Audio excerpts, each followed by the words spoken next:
আওয়ামী সন্ত্রাসীদের স্পষ্ট জানাই দিতে চাই, তোমাদের বুকের পাটা যদি থাকে পিছন দিক দিয়ে হামলা করার দরকার নাই, সামনে এসে দেখা।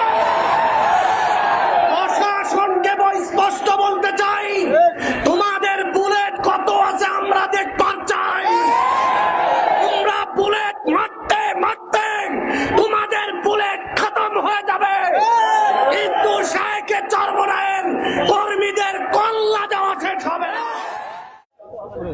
আজ দিবালোকের মতোই স্পষ্ট হয়ে গেছে, নায়েব আমির মুফতি ফয়জুল করিম কোন ব্যক্তির নাম নয়।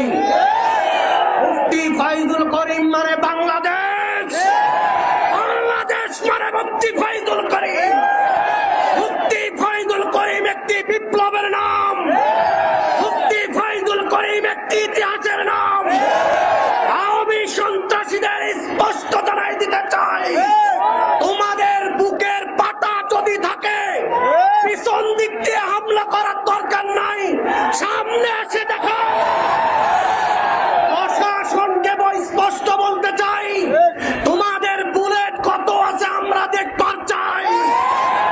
তোমরা বুলেট মারতে মারতে তোমাদের বুলেট খতম হয়ে যাবে, কিন্তু শায়েখে চরমনায়ের কর্মীদের কল্লা দেওয়া শেষ হবে না।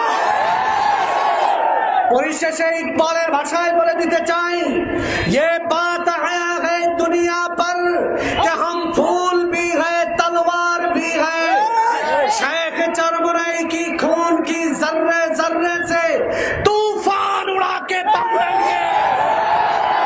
পরিষ্কার হুঁশিয়ার করে জানিয়ে দিতে চাই, বাংলাদেশে আগামী দিন এমন আন্দোলন কায়েম করা হবে, অনতি বিলম্বে এই মৃত কমিশন, নির্বাচন কমিশন নয়, ইন্তেকাল কমিশন। এই ইন্তেকাল লাশ বেশিক্ষণ রাখা ঠিক না, শরীয়ত বলে দ্রুত এই লাশকে হটাবার ব্যবস্থা করেন, না হলে আঙ্গুল বাঁকা করলে কেমনে সরানো যায় সেই ব্যবস্থা তাওহীদি জনগণ করবে। নাসরুন মিনাল্লাহি ওয়া ফাতহুন কারীম ওয়া বাশশিরিল মুমিনিন। আসসালামু আলাইকুম।